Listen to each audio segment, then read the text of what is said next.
नमस्कार दोस्तों, स्वागत है आप लोग का हिंदुस्तानी स्पेशल एचडी के एक और नए वीडियो में। दोस्तों, जैसा कि आप लोग जानते हैं कि पिछले कई वर्षों से जो चाइना है उसके ऊपर एक नकाब था और वो नकाब ये था कि हम पूरी दुनिया के साथ ट्रेड करना चाहते हैं। हम जो सामान है वो बहुत ही सस्ते दाम पे बेचना चाहते हैं। लेकिन आपको पता ही होगा कि जो चाइना है वो पीछे क्या करता था, वो कैसे गरीब देशों को पैसा देकर उनको अपने जाल में फंसा देता, फिर उनसे उनके ज़मीन को हड़प लेता था। और दोस्तों, इसका सबसे जो पुख्ता अगर आप देश को देखें तो वो श्रीलंका के बाद अब पाकिस्तान भी होता जा रहा है। और दोस्तों, इसी की वजह से अब पूरी दुनिया ये बात समझ चुकी है। और जो चीन का जो मुखौटा था बिजनेस या फिर कम दामों पर सामान कम दामों पर बेचना, ये सब अब उसका जो मुखौटा है वो अब भारत अमेरिका ने उतार दिया। और दोस्तों, अब पूरी दुनिया, जो कि अभी 2 साल 3 साल पहले तक कोई दुनिया चीन के खिलाफ नहीं बोलती थी, आज पूरी दुनिया अब भारत और अमेरिका के साथ खड़ी हो गई है। और वो ये बात समझते हैं कि कैसे जो चाइना है वो अपने चाल में छोटे देशों को फंसा रहा है। तो दोस्तों, वीडियो काफ़ी इंटरेस्टिंग होने वाली, तो वीडियो को अभी से लाइक और हमारे चैनल हिंदुस्तानी स्पेशल एचडी को भी सब्सक्राइब कर लीजिए, क्योंकि हम आपके लिए ऐसी वीडियो लाते रहते हैं। तो चलिए बिना देरी के वीडियो को स्टार्ट करते हैं। अमेरिका को भी ये बात समझ आ गई है कि अगर चीन से मुकाबला करना है या चीन के खिलाफ एक कोई पहल खड़ी करनी है और अगर इंडो पैसिफिक में उसे आना है तो इंडो पैसिफिक में भारत के बगैर तो वो कुछ नहीं कर सकता। कि यहाँ पे इंडियंस भी अपनी मिलिट्री बेसिस बना रहे हैं, चाइनीज भी मिलिट्री बेसिस बना रहे हैं, तो हमारे लिए, पाकिस्तान के लिए यहाँ पे क्या है? चीन को अगर का मुकाबला भारत के बगैर तो मुझे नहीं लगता किसी भी तरह से सक्षम हो सकता है। तो इसलिए भारत का, जापान का, ऑस्ट्रेलिया का साथ आना लाजमी है। हमारे वजीर आजम के अगर पिछले 3 सालों के सारे ट्रिप देखें तो वो है ही सेंट्रल एशिया, पर एक्चुअल मटेरियलाइज क्या हुआ है वो कुछ पता नहीं, और ना ही उसका शायद कोई पता लगेगा हमें। अब लोगों को, देशों को समझ में आ गया है कि जो नकाब चाइना ने पहना हुआ था ट्रेड और लिबरलाइजेशन के बदौलत, वो उतर के उसकी असली हकीकत समझ में आ गई। चाइना के ऊपर, क्योंकि पूरी दुनिया में जब हम इस वक्त देख रहे हैं तो एक रूल करते हुए आ रहे हैं पिछले 8-10 सालों से, और बहुत इन्फ्लुएंस है अराउंड द वर्ल्ड।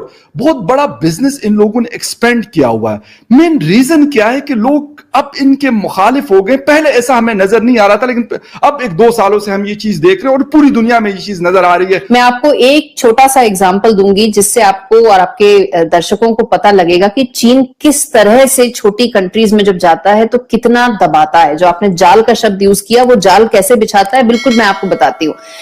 चाइना के BRI प्रोजेक्ट्स में जो इंटरेस्ट होता है वो 4.2% एवरेज है, जो कि अनबिलीवेबल है प्रोजेक्ट फाइनेंस को लेके। 0.5%, 0.25% इस तरह का इंटरेस्ट लगाया जाता है, यानी कि आधा परसेंट या 0.25% उतना इंटरेस्ट माना जाता है जो जापान लगाता है या बाकी देश लगाते हैं। चाइना का एवरेज है 4.2%।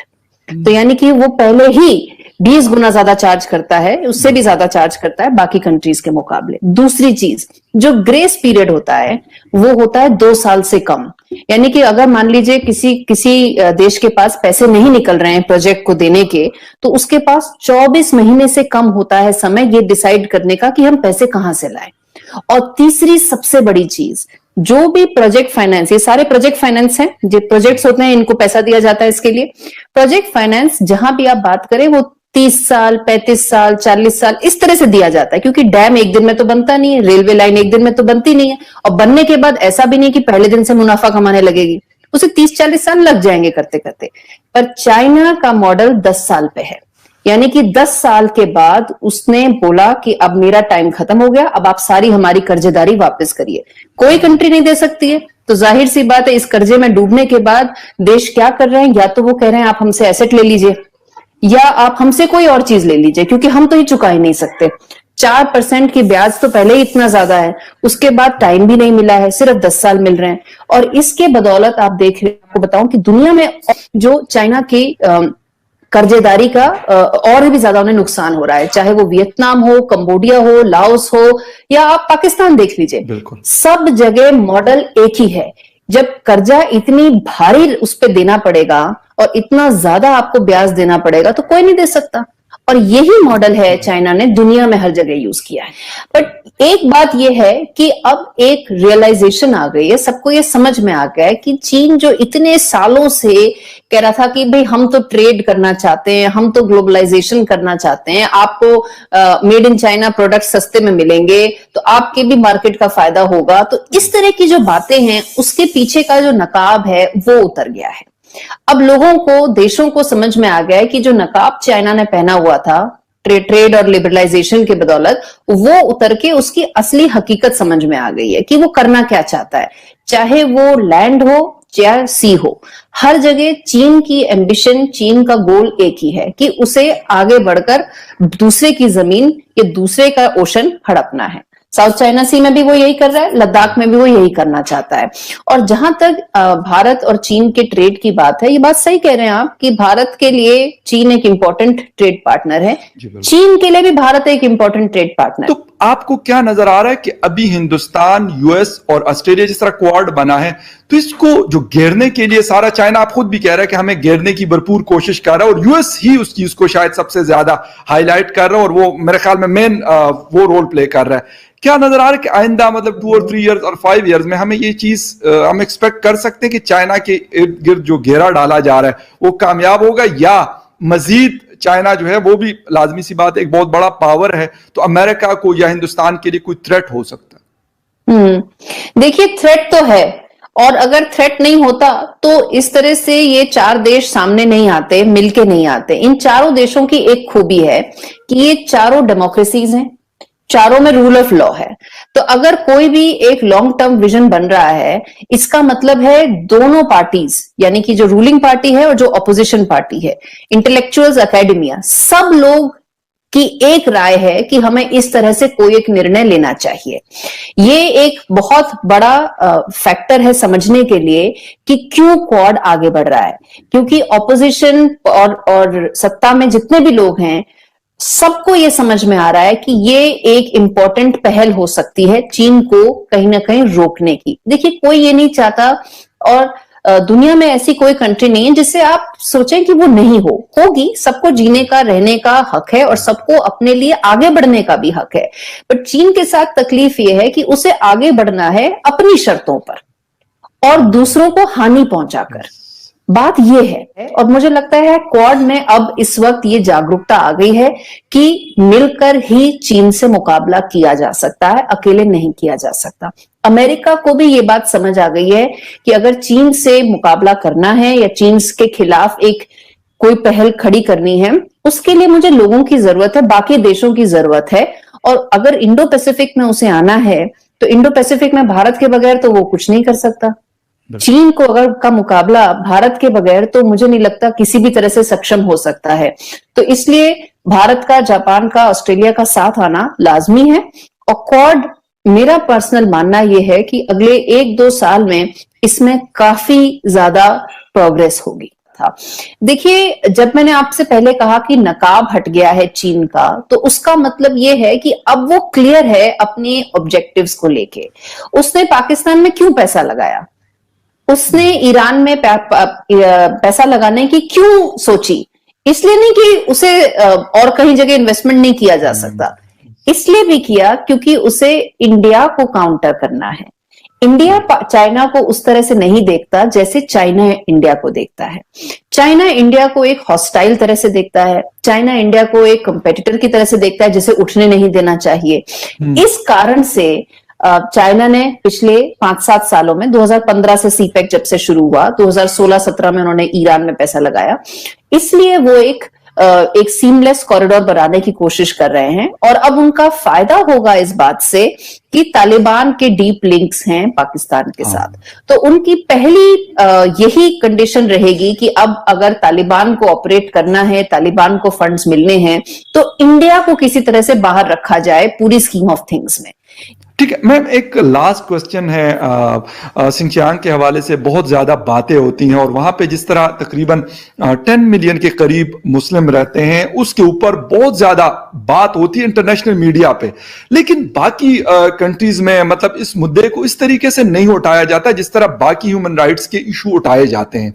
क्या नजर आ रहा है कि क्या डाउनफॉल हो सकता है चाइना के लिए ये चीज? क्योंकि जिस तरीके से तालिबान और तुर्किस्तान मूवमेंट जो था, उन्होंने आपस में जंग लड़ी अमेरिका के खिलाफ, उन्होंने हेल्प किया अफगानिस्तान में, अब वो एक्सपेक्ट करेंगे कि भाई ये अब हमें वहां पे हेल्प कर ले। तो ऐसी कोई चीज आपको नजर आ रही है कि ऐसा हो सकता है इन फ्यूचर? फखर साहब, पहली बात तो मैं आपको कांग्रेचुलेट करूंगी कि आपने ये विषय उठाया। इससे पहले मैंने जो 2-3 पाकिस्तानी चैनल्स में किसी से बात किया, उन लोगों ने वो विषय बात करने से मना कर दिया। तो आपने शिनजियांग का विषय उठाया, उइगर मुस्लिम्स का विषय उठाया, ये बहुत जरूरी बात है। और इससे पता लगता है कि आप एक अनबायस तरह से इस अप्रोच को लेके चलते हैं, जो बहुत अच्छी बात है। जहां तक उइगर मुस्लिम्स के इशू का बात है, यू आर राइट, पूरे मुस्लिम वर्ल्ड ने किसी ने बात नहीं की, OIC ने बात नहीं की, पाकिस्तान बात नहीं करता, कोई नहीं विषय को उठाता। उसका कारण यह है कि चाइना ने सबके मुंह बंद कर रखे हैं, ताले लगे हुए हैं सबके ऊपर, चाइना के चेक्स की वजह से। जो चाइना चेक्स जो 000 होते हैं पीछे, उसकी वजह से सबके मुंह पे ताले लगे हुए हैं, कोई नहीं बोलने को तैयार है। बट अब मुझे लगता है क्योंकि इस वक्त EU में, US में इतना ज्यादा चाइना को लेके एक बैकलैश आ गया है, इतना एक क्लियर पर्सपेक्टिव डेवलप हो गया है कि चाइना एक बिनाइन सुपर पावर नहीं है। चाइना के डिजाइन्स ऐसे नहीं हैं जो ह्यूमैनिटी के फेवर में हो। तो इसलिए एक मुहिम छिड़ सकती है कि चाइना को कहीं ना कहीं अपने आप को जवाबदेही उसकी बननी चाहिए। जहां तक उइगर मुस्लिम्स के इशू की सवाल उठता है, चाइना एक परमानेंट मेंबर है UN का, उसको उसकी जवाबदेही ज्यादा बनती है। वो दुनिया में सेकंड लार्जेस्ट इकोनॉमी पे है और हम लाखों लोगों की बात कर रहे हैं यहाँ पे, तो जवाबदेही बनती है। और इसमें बहुत बड़ा रोल जो है वो वेस्टर्न मीडिया का और वेस्टर्न कंट्रीज का रहेगा कि कैसे वो चाइना से अकाउंटेबिलिटी और आंसरेबिलिटी लेके आते हैं। क्योंकि इंडिया जो है, वो जो भी है, इंडिया की जितनी अमेरिका के साथ एक ताल्लुक है इस वक्त, जो पार्टनरशिप बिल्ड हो रही है, भले वो क्वाड 1 हो, क्वाड 2 हो, ये जो अभी सऊदी अरब, दुबई, UAE और इसराइल, अमेरिका और इंडिया का एक नया क्वाड 2 की मीटिंग हुई ऑनलाइन, फिर क्वाड एक्चुअली जो कोऑर्डिनेटेड सिक्योरिटी डायलॉग है उसमें जो बात है, तो वो जो इन्फ्लुएंस को देखते हुए जो है वो चाइना समझता है कि इंडिया शायद हमें भी इनसर्कल करने की कोशिश करेगा। इंडिया की उतनी अभी कैपेसिटी नहीं है, लेकिन इंडिया हैज ए पोटेंशियल कि वो जिस स्पेस पे चल रहा है, जिसकी जो इकोनॉमिक ग्रोथ है, या जितना वो डिफेंस पे एक्सपेंडिचर कर रहा है, अगर वो 73 बिलियन डॉलर के करीब लगा रहा है और ये उसको अगले 2, 4, 5 साल में $100 अरब पे अपना डिफेंस ले जाते हैं, तो that will be something very very big news for the Chinese and for the others. So अगर आप सेंट्रल एशिया को भी देखें, तो सेंट्रल एशिया का आपको पता है कि वहां पे इंडिया और चाइना के इंटरेस्ट जो है वो क्लैश करते हैं। गो के जैसे मैंने पहले बताया कि चाइना इतना वो इन्फ्लुएंस नहीं रखता, सॉरी इंडिया इतना ज्यादा इन्फ्लुएंस नहीं रखता, लेकिन एक है तो सही है, क्योंकि वहां पे जो जितने भी रिजीम्स हैं सेंट्रल एशियन स्टेट्स में, वो सारे हेजमॉन्स हैं, वो they are powerful people and they don't care about masses much about the masses and they take, जैसे कहते हैं ना, अपनी मर्जी से फैसले लेते हैं। तो ये चीजें ऑब्वियसली चाइनीज को बहुत सूट करती हैं कि अगर अच्छी तरह डेमोक्रेसी नहीं है, ये रशियंस को बहुत सूट करती हैं। और इसीलिए आपको पता है कि जो अमेरिकन प्रेसिडेंट है वो इस साल दिसंबर में एक कॉन्फ्रेंस कर रहे हैं on the democracies emerging, on the democracy, सारी वो डेमोक्रेसीज को इकट्ठे कर रहे हैं। तो जारी बात है वो इंडियन प्राइम मिनिस्टर को भी वहां पर बुलाएंगे। आप पता नहीं वर्चुअल होता है या इंडियन प्राइम मिनिस्टर वहां जाता है कि नहीं जाता, ये बात की बात है। और अब ये जो मिलिट्री बेसिस है ये जॉइंटली रन की जाएंगी, ताजिकिस्तान और ये करेंगे, और ताजिक जो फौजी हैं वो भी इसमें होंगे।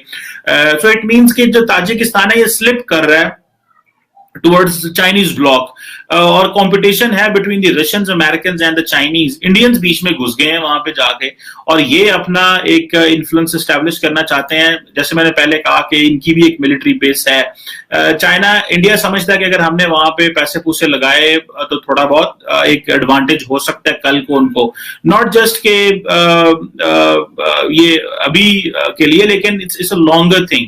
और इंडिया क्योंकि अपने आप को अब समझता है कि वो एक प्लेयर है, और उसने अपनी इन्वेस्टमेंट जो है इस हवाले से जो बढ़ा दी है, खित्ते पूरे में बढ़ा दी है।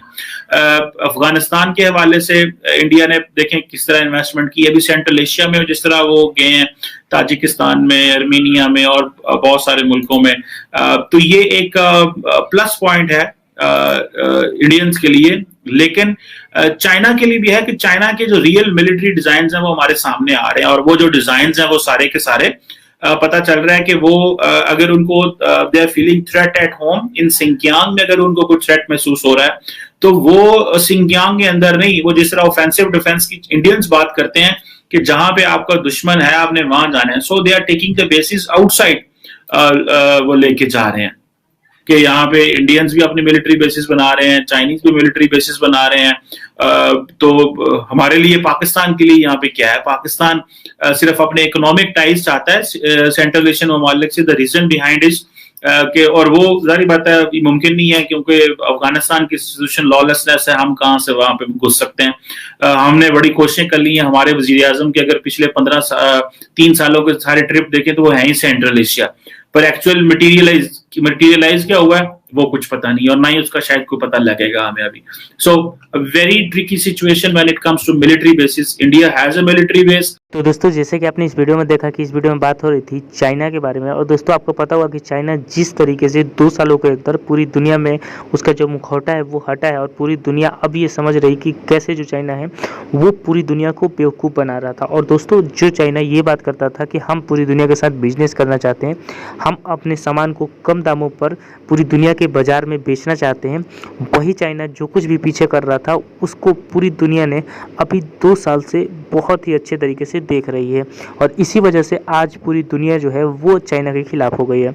कुछ ऐसे देश हैं जो कि चाइना के खिलाफ नहीं है क्योंकि वो चाइना के कर्ज के नीचे दबे हुए हैं, जैसे कि पाकिस्तान, श्रीलंका और बाकी बहुत सारे जो अफ्रीकी देश हैं जो कि काफ़ी छोटे छोटे, काफ़ी गरीब देश हैं, जिन्होंने कि चाइना से बहुत ज़्यादा पैसे ले रखे हैं, कर्ज ले रखे हैं, वो आज भी नहीं बोल रहे हैं। और चाइना यही चाहता था, और इसीलिए जो चाइना है वो कैसे भी करके चाहता था कि इसी प्रकार से जो गरीब देश हैं, जो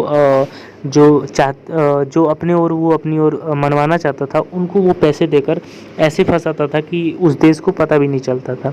दोस्तों, अगर आप श्रीलंका को देखें तो आपको पता होगा कि श्रीलंका में किस तरीके से जो चाइना है उसने अपना वहाँ पे एक बोल सकते हैं कि बहुत ही बड़ी मात्रा में वहाँ पे पैसे लगाएं, और आज आपको पता होगा कि वहाँ की बहुत ज़्यादा परसेंट जो मात्रा है वो चाइना के साथ है, और इसीलिए चाइना यही चाहता था शुरू से ही। और अब पूरी दुनिया जो चाइना ने बिजनेस का नकाब लगा रखा था अब उसको हटा चुकी है, और पूरी दुनिया ये समझ चुकी है कि चाइना कैसे गरीब देशों को पैसे देके बेवकूफ़ बनाता और अपने जाल में फंसाता था।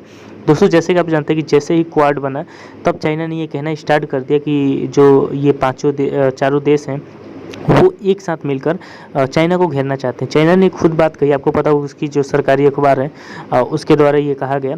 तो कहीं ना कहीं अब चाइना ये बात जानता है कि अब उसकी जो पोल है वो पूरी दुनिया में खुल रही है, और अब लोग जो है चाइना के खिलाफ खड़े हो रहे हैं, और इसीलिए जो चाइना है उसने उस समय धमकी भी दी थी और कहा था कि भारत ऑस्ट्रेलिया को उस समय धमकी मिली थी कि ऑस्ट्रेलिया के सबसे पहले सैनिक मारे जाएंगे, क्योंकि आपको पता होगा कि ऑस्ट्रेलिया चीन के काफ़ी नज़दीक है, और इसीलिए जो चाइना है उसने ऑस्ट्रेलिया को भी धमकी दी थी। तो दोस्तों, बस आज की वीडियो में इतना ही। आई थिंक कि आप लोगों को वीडियो अच्छा लगा होगा। तो अगर आपको वीडियो अच्छा लगे तो वीडियो को लाइक और हमारे चैनल हिंदुस्तानी स्पेशल HD को भी सब्सक्राइब कर लीजिएगा, क्योंकि हम आपके लिए ऐसी वीडियो लाते रहते हैं। तो मिलेंगे किसी नई वीडियो के साथ, तब तक के लिए देखते रहिए हिंदुस्तानी स्पेशल HD।